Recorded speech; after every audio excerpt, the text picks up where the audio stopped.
Hello everybody and welcome to Kids in the Kitchen.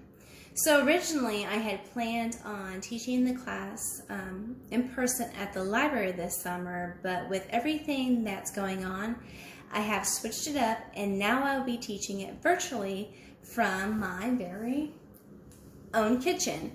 So if you have never been to a Kids in the Kitchen class before, this class is going to teach you the skills that you need to be a cook.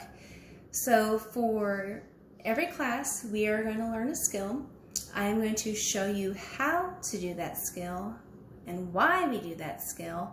And when I'm done, you are going to have the opportunity to practice that skill by using a recipe that I will provide.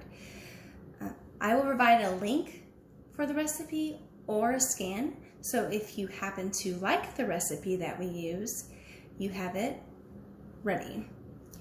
So for the adults that may be watching, my name is Kate Hanlon and I work for the University of Missouri Extension. I am housed in Sedalia, but I do serve the entire county and I provide nutrition education classes for all age ranges, so children through adults. On top of doing nutrition education, I do a lot of food demonstrations. So if you go to the farmer's market quite a bit, I may look familiar because that is one of the places that I do my demonstrations. I also do gardening and I do cooking classes for adults and obviously kids. If you're a kiddo, you may know me as Miss Kate because there is a pretty good chance that I have visited your class this year. So if I have visited your class, make sure to say hello in the comments and tell me where you have seen me. All right, so that being said, let's go ahead and jump into our activity for the day. Okay, so for today's class, we are going to learn how to measure out ingredients. But before I tell you about measuring and why we do it and why it's important, I want to say that the first and the most important step when cooking is that we wash our hands using soap and water. So our hands are something that we use all the time. We're always picking up something, we're always touching something. And every time we do that, we're getting germs on our hands. We all know germs is what makes us sick. And when we're preparing food, we don't want those germs to get into whatever we're making and maybe make not only ourselves sick, but also others who may try what we're making. Right? So with some soap and water, then we can get through between our fingers, okay, the space between our index and our thumb, like this, under our nails, the fronts of our palms, and the back of our palms, all places that germs like to hang out. And while we're scrubbing our hands, we're loosening up those germs so they can go down the drain of our sink and never be seen again. So make sure that when you're washing your hands, you are doing it for a minimum of 20 seconds. Okay? So I went ahead and have washed my hands off of camera, and with some clean hands, I'm going to talk a little bit about measuring. Okay? So when following your recipe, you can find the ingredients and the amounts that we need of each on the very top of the page. However, I will say the first step you should do is read the instructions of the recipe, which is more towards the bottom, because this gives you an idea of what to do, because sometimes in recipes, ingredients have to be mixed in a certain order to get the result that you want. Measuring correctly makes sure that our recipe turns out the way that we want it to and that it tastes good, because sometimes we can get a little too much of something and it just ruins everything. So we really want to make sure that we are measuring correctly and that we're paying attention to what we need of each ingredient. Okay? So when we measure, we use measuring cups. Now measuring means that we are just using an item, in this case, my cups, to get the amount of something that we need. Okay, so my cups are metal, but they can also be plastic. But they're all the same in that the amount of each cup is listed on the handle of the cup. Okay, so there are 4 that are usually in a set, okay? And the largest being 1 cup. And then it goes down to a half of a cup, which if you had fractions in school, that's 1/2. Okay? And then it goes down to a third of a cup, which is 1/3. And the smallest being a fourth of a cup, which is 1/4. Now, when a fourth of a cup a lot of times is called a quarter of a cup. So if you hear that term being used, it just means that the person is using 1/4 of a cup. Okay, and this is what we call dry measuring cups. So this is what we're going to put like flour, sugar, cereal, any dry ingredient that you may be using. They do make liquid measuring cups that you can put liquids such as milk, water, oil. Anything that is liquid is usually put in a glass measuring cup. And it has its measurements listed. It is only on the side. It's not on the handle like our dry measuring cups is. Now, when you're measuring liquids, it's important that you place it on a flat surface to make sure that it is still. Okay? When it's on a flat surface and it's not moving, that means the liquid that you pour into the cup is going to be correct. Okay? However, I do understand that part of cooking is that you got to clean up. So sometimes you just may not want to do extra dishes depending on what you have in this cup. So dry measuring cups can be used for both if you are in a pinch or you just don't feel like dirtying extra dishes. Okay. All right. So those are our cups. And they're used for larger things that are part of our recipe. We also have measuring spoons. Okay. Now measuring spoons you do want to pay extra attention to because at first glance they kind of look the same, but they are not. Okay.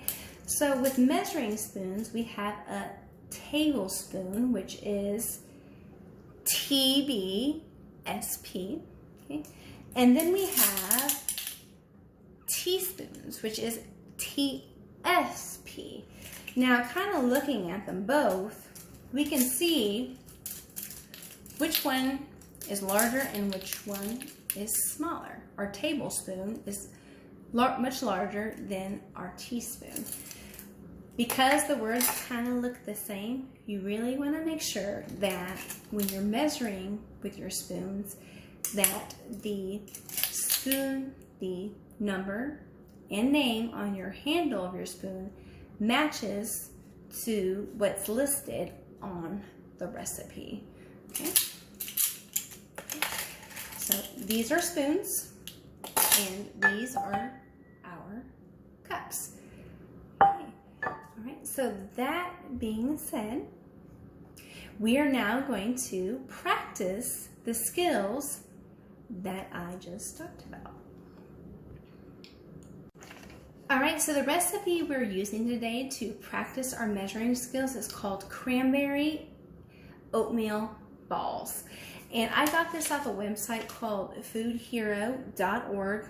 It's a website that I use frequently for work. As I had mentioned before in the beginning of the video, I will post a link to that recipe if you happen to make it and like it. Okay? So this is a way to practice our measuring, and we're going to use 1 cup of oats. Okay? And then we're going to use a third of a cup of almonds, like mentioned in the recipe. But I couldn't find almonds at the store, so I am going to use my favorite nut, actually, walnuts instead. Okay, and then we're going to do a third of a cup of peanut butter. And if you're not a peanut butter fan, any other nut butter works just fine. Okay. And then we're going to do 1/4 cup of honey. This is actually agave syrup, because when I went shopping for this recipe, they did not have honey, so I had to do agave in its place. And I will say, no, it's about the same as honey. And if you're curious, agave comes from a plant that grows in Mexico. And then we're going to finish it off with 1/3 cup of dried cranberries. Again, I feel like this recipe is very open, so you can use whatever ingredients you have at home, or if you want to add some things in. You know, I was looking at this recipe and I thought, you know, maybe some chocolate chips would be good in it, maybe some shredded coconut. I mean, it really is a very versatile recipe. Okay, all right, so I do have the oats in this bowl just to kind of show everybody the ingredients we're working with, but I'm going to show you how to use these cups when you're using ingredients. Okay. All right, so because these oats are shared, I like to use a spoon when measuring them, and this could be the same for really any ingredient, sugar, flour, because first of all, like dunking things in, you know, if it's just you, sure. But maybe if you're sharing something, it's better to use a spoon. Again, personal preference. But I'm going to use a spoon today. Okay, so you just scoop up to the edge of the oats. So just doing that. Like that. Okay. So as you can see, I have about a cup. Okay. So for this recipe, you want to make sure that you are using a fairly good size mixing bowl, because if we get too small of a mixing bowl, it just gets messy because things are going to be falling out. We want plenty of room to work. Okay. Okay, so measuring the oats, I'm going to pour it into my bowl. Okay. Right, so we have our cup. Alright, so the first instruction we have is that we need to mix all of our ingredients together into a bowl. Okay. So when I am adding ingredients, I like to go in the order of the way they're listed in the recipe. It keeps me on track, and I'm less likely to forget anything. Okay, so we need that cup of oats, like I said. Okay, and then we're going to go to 1/3 cup of walnuts and 1/3 cup of our peanut butter. Now, peanut butter is sticky, okay, and what I like to do is I use a rubber spatula because it really grips the edge of my cup to make sure that I'm getting most of it out. Okay, so this is what I do. I just take it, I hug the ends just like that, and it comes out pretty good. So just like that, and give it a tap because this stuff really does like to hang on. Okay, so scoop it out just like that. Okay, and then just rub it on the edge of your bowl. Okay, make sure we're getting it all. Like that. See what I'm doing? Just hugging the edges. Alright, so there's our peanut butter. The next is our honey, or in my case, it's going to be the agave. And this pour is pretty easy, so just pour her in.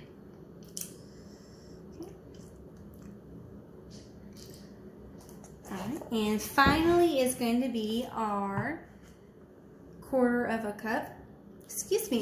a cup of our dried fruit. So we're going to pour that in there, and this is what it should look like. Okay.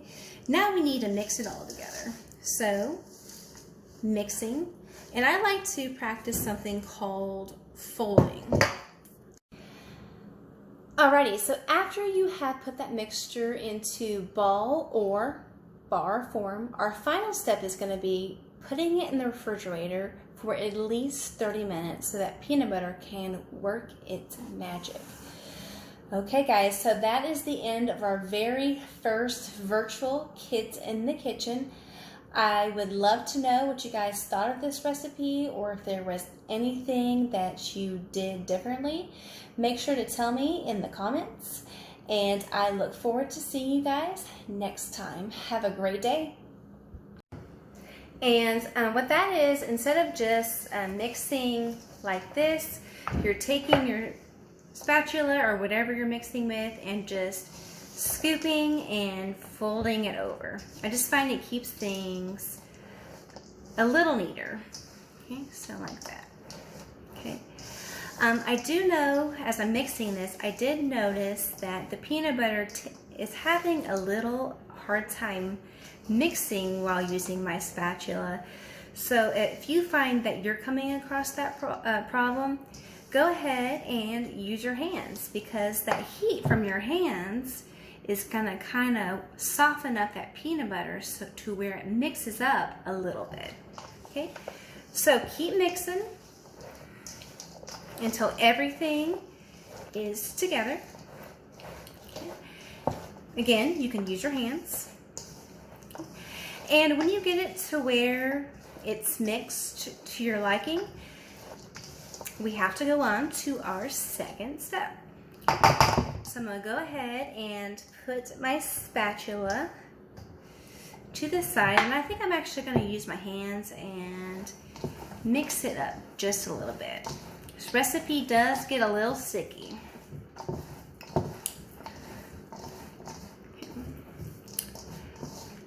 Okay, so I'm mixing it up. See? Alright, so it's mixed up pretty good. And the next thing we're going to have to do is that we're going to have to form these into balls. Alright, so this recipe says this makes about 18 balls, but every size will be different. You can also, if you're really not into the whole oatmeal ball thing, you can also make this into a bar of some sort. Okay. So, taking some of it, you're going to shape it into a ball to where it kind of looks like this. And when you have that ball, you are going to put it on a cookie sheet. So yes, my cookie sheet looks shiny. It's because I kind of sprayed some Pam on it to keep the stuff from sticking.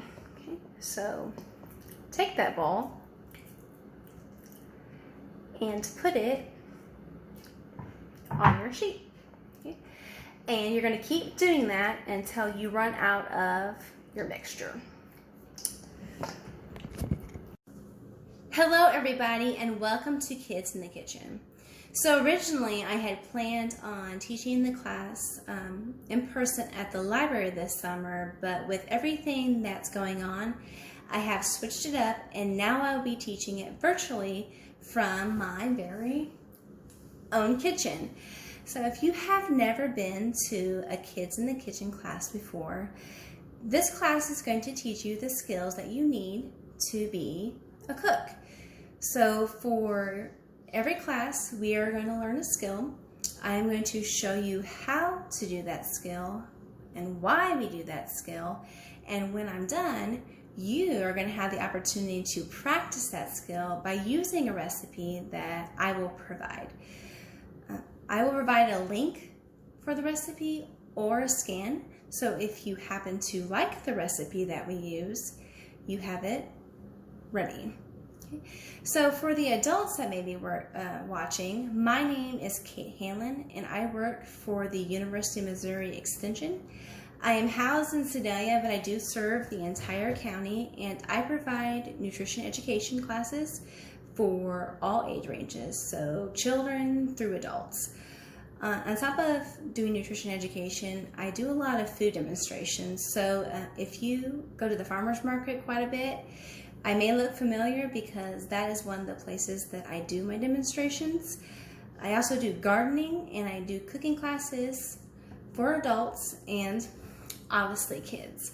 If you're a kiddo, you may know me as Miss Kate because there is a pretty good chance that I have visited your class this year. So if I have visited your class, make sure to say hello in the comments and tell me where you have seen me. All right, so that being said, let's go ahead and jump into our activity for the day.